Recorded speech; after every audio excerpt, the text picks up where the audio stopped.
Oh, alright, guys, welcome back. You might hear an alarm going off on and off.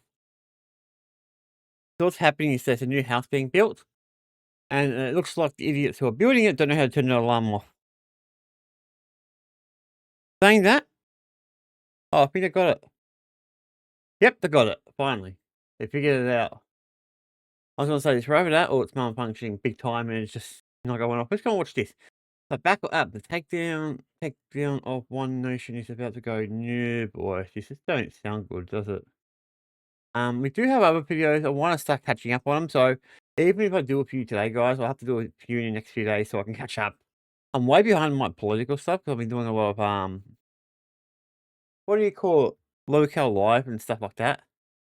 If there is a lot of things coming up, I will do 2 videos. Only if there's a lot. So sometimes if you're watching the morning and then you see one of the evenings and it feels a bit like this, the evening one's a bit newer. Probably because of this, I probably just added it up. So I'll let you guys know about that, so you guys are aware. Let's get started. I want to hear what this got to say, guys, because this is starting to become a thing. Also got other things to talk about. I want to talk about, so let's go. Every single candidate they put forward, the Liberal Party, the National Party, and the Labor Party will be going through forensically, digging up anything they can find from that person's past or history to try and damage them. There will be scandals. And I hope that Pauline Hanson has the guts to just bully her way through those scandals. Regardless whether or not you like the messaging, it was more a point of this is how disingenuous these politicians are. They're not even speaking as themselves. It's a directive that comes from the party. It's get in line Yeah, or yeah, yeah. piss off. Messaging. It's exactly the Yeah. same here in Australia. In 97, One Nation Exactly. took national seats because, excuse me, of the 96 NFA, the National Firearm Agreement, basically the gun confiscation for those that don't know. Do you think the gun debate will play a role in the coming state and I'm gonna have to ask, guys. This channel is probably big enough to have a their own member system. So why are they still using something like Buy Me a Coffee? I only using one for mine because my channel is still small and doesn't have its own member stuff. I don't think you need it once you get to a certain size. That's just my opinion. I think it's better to use, the member stuff inside YouTube than to use an external one. That's my opinion. Anyway, let's go. federal elections? A lot of rural seats are fed up with the city. 100%. 100%. But not just rural seats, because exactly what Carly said earlier, Bondi was Mm. a shock, and so it should be, right? It was an outrage. Now, Oh, it yeah. was not a Mm. shock in the sense that I wasn't surprised to see it happen. Neither was Carly. Neither were a lot of people. We've all known this was going to happen sooner or later. But then when it happens, it is That's a still a shock, shock. and rightly Yeah. so.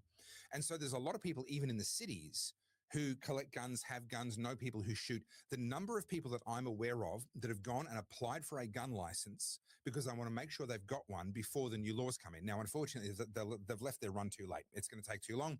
So they will be affected by whatever new laws are being rammed through. But the number of people who I would not have expected, and all of a sudden they're saying, hang on, I'm going to go and get a gun license now. The number of shooters who are taking their That's like an interesting idea, to be honest. Maybe we should go for one. Why not, guys? I mean, if it's an easy thing to get, I might look into that after this video. friends out shooting because they know that their hobby or their tool, their collection, their whatever it is for them is under threat now. So shooters are beginning to be a bit more proactive about recruiting new people into their sport and into their hobby, into their pastime. But I think also there's a level of cynicism now. In 96, there was still way too much trust in government. And I would say there still is Yeah. too much trust in government Oh, now. definitely. But I think back then, you had amongst the wider population a default position of trust in government. Mhm. And I don't Yeah. think that's the case to nearly the same degree anymore. A lot more people have a default position of distrust in government. Still not a majority, not even close, but a lot more people, and enough to really sway those numbers. Now, I want to touch on a question that someone asked earlier that I don't think I spoke about. And they were basically asking, do you really think that One Nation could actually get 100 and what's the majority in Parliament? 76. That's it. Thank you. Over here. They need 76 seats to win in the lower house, don't they? Yes, they do. Is that likely? No, it's No, it's not. not. But a couple of things on this. Firstly, the only or the first major poll to come out since the Bondi shooting put One Nation equal 50-50 with Labor on a two-party preferred basis. So if you understand how two-party preferred works, when they Yeah. ran it for the LNP, Labor won 52 to 48. When they ran two-party preferred for One Nation, it was 50-50. Now take it with a grain of salt. There's error Mm. in these polls, etc. I'm not saying that they're necessarily equal yet, but they're the All closest they've perfect. ever been by a long shot, and all the momentum is with them. Yeah, of Unlike the course. Senate, in the lower house, every seat is up for grabs at every election. So Always in is. Yep. theory, it is Mhm. theoretically possible that we could have the entire lower house made up of one nation at the next election. That's not going to happen, but in theory, it's And even if you mechanism don't, is you'll have there. a The fair bit system of 'em. allows for every single seat to change hands. What's needed in Mm. practice are, and this is a mountain for one nation to climb. Number one, what I said before, a leader in the lower house that can say, vote for one nation and I'll be your prime minister.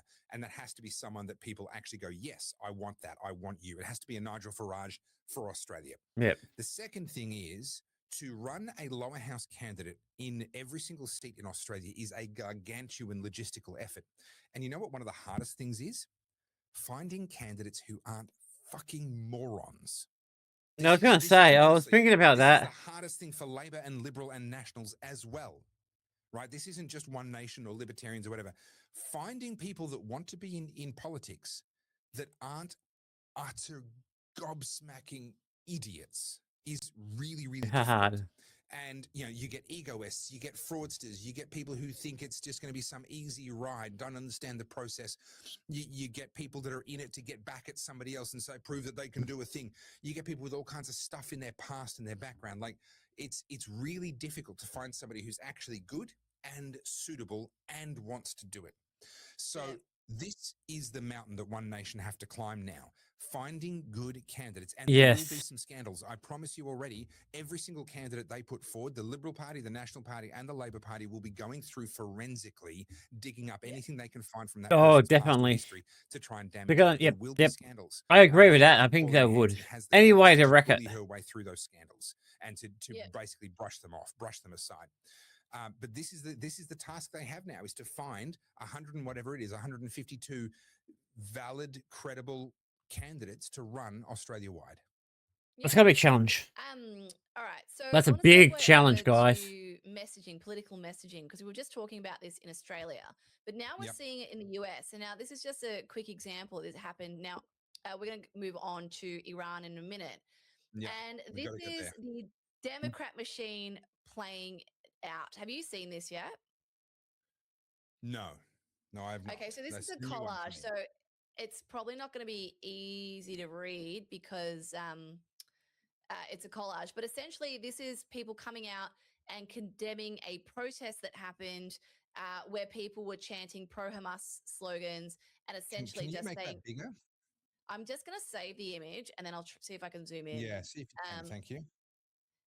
So as I pull that up, so essentially what it is, it's the directive gets set and then it filters down. And we saw a version of this a couple of years ago. Remember all the talking head videos? And they all had literally the same script. And it was like Chuck Schumer, We, AOC. around COVID. No. It was post election, or it was just before Trump got elected. It was just recently. Okay. And someone made the point of grabbing all those videos and putting them all together, and it was a collage because like regardless whether or not you like the messaging, it was more a point of this is how disingenuous these politicians are. They're not even speaking as themselves. It's a directive that comes from the party. It's get in line or piss Get off. out. Messaging. It's exactly the Yep. same here in Australia. So I Yep, found this 100%. image because it's a screenshot. I don't know if it's going to be easier to read this way, but let's have a look. Can I zoom in on that? Not really. Let me have a look. It Okay, can. so- Let's have a bit of a readout. All right. So we've got New York Attorney General James. Hamas is a terrorist organization. We do not Yes. support terrorists, period. Then you got some sass from AOC. Hey, so marching in a predominantly Jewish neighborhood and leading with a chant saying we support Hamas is disgusting and an anti-Semitic thing to do. It's pretty basic.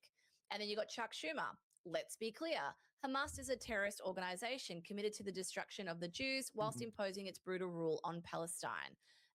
And then down here, we've got Kathy Herschel. Hamas is a terrorist Blah, blah, blah, blah. organization. It that feels like causes it's genocide of it's the Jews. same thing. Where was that enthusiasm for this topic Yeah. 6 months ago? Yep. Where, It wasn't after there. what, 2.5 years of weekly pro-Palestine marches, after seeing all of the Hamas headbands and flags. I gotta say this, guys. I am so sick of the Palestinian marches. I've seen like little rally points around where I live. I just don't give a shit. I don't care enough about it anymore. I mean, I'm not. It's not like I'm a big what do you call it, Israel supporter or anything, but why are we so fixated on something that we have no control over? We can't do anything. I'll be right back. All right, guys, we're back. I do apologize. As I just said to myself, every time I'm doing something, I get called in for something stupid. Every single time, but every time I'm doing nothing, I don't hear from anything. So it's really annoying. And all the other paraphernalia. Now they're coming out saying this. I think there's Yeah. something funny afoot here. I think with what's happening in Iran and what's Correct. happening with Yeah. the global sentiment around Islam, they're trying to get in front of it. Even though these people have been cheering this on for years, all of a sudden something has shifted. The directive from the top has changed, and these posts were all done within a couple of days of each other. So that's Yeah. the machine working. Yeah, 100%. And this is literally true. This is not conspiracy theory. This is literally true. This is how this works. Someone from the office of every single elected Democrat and all the high profile ones that are running for election at the next election, Mhm. someone in their office, if not the individual themselves, will be on a group call at, let's say, 6 o'clock in the morning. And they've had staffers literally working overnight, watching everything coming out in the news cycle, watching the preprint of every single front page that's going to Yep. come out, going through all that stuff, trawling through it. And they will get a briefing. The briefing will usually go for half an hour, and they will get a briefing from, let's say, 6 o'clock in the morning till 6:30. These are the headlines. This is what we are saying about all of these things. And it's just part of being on message. I don't think that's actually nefarious in its own right. I don't think that's evil. If I was the director of a political party, would I do a similar thing? Hell yeah, of course I would. I don't want the media get in front of one of my candidates over here and they say one thing, and then they get in front of a different candidate and they get a different story, and then someone on the news compares the two that night. Like, that's a disaster for your credibility as a party. So I don't begrudge that process. Where I begrudge it is when they try and message something that is an obvious lie based on what they messaged only a few months before. Right? It's when that messaging changes, and it's not because they had a change of heart. I'm all for people having a change of heart. Hey, I realize I was wrong. That's my old position. This is my new position. I got all the time in the world for that. But people who are saying this thing and then saying that thing, never acknowledging the change and pretending that they were right both times. I have no patience for that. And when it's being done at an I institutional guess level like that, I think it just becomes I never thought about it institutionalized, like that, to be gaslighting. honest. Whoa. You mean to tell me you've watched all the way to this point, an entire segment of the Oddcast, and you're still not subscribed? Seriously, what is wrong with you? Just All right, ignore you. I don't want to listen to you complain. All right, so that's that one, guys. I mean, I think there's some merit to what they're talking about. The thing I was more talking about was the One Nation thing. That's why I went and had a look at it. And I think One Nation has the potential to do very well here. Let's be honest. I think One Nation could actually take over, guys. So yeah, here's the thing, guys. What do you think of One Nation? Do you think One Nation could actually do really well? I think there's a possibility One Nation could really give the government a run for their money. Let me know, guys, what you think. Cheers, guys.